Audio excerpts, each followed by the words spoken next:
Thousands of dreamers are closely watching the shutdown showdown tonight. Their futures depend on immigration reform, which Democrats insist should be a part of any government funding deal.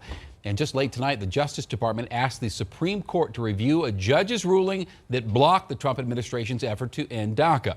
Liz Gilardi shows us the fight locally and talks with a dreamer who is really trying to make change. A deadline looming. Hello? For the federal budget and the fight for dreamers. Hi, my name is Salvador. At this phone bank, Salvador Hernandez and other volunteers are calling Colorado voters, asking them to support the DREAM Act and call their lawmakers. What they're doing is they're playing politics with the lives of dreamers. Playing politics with his life. Hernandez is undocumented. He was brought to the United States when he was 14 years old.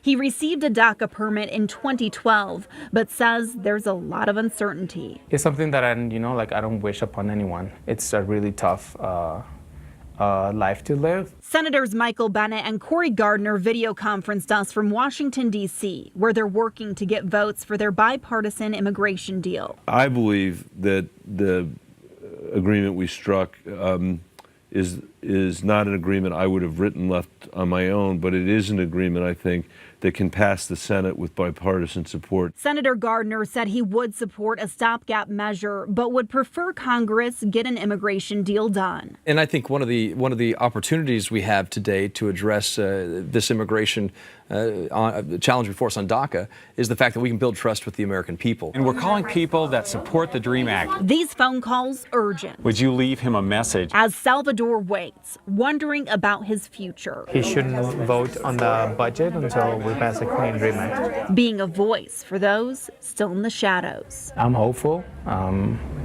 We'll still keep fighting.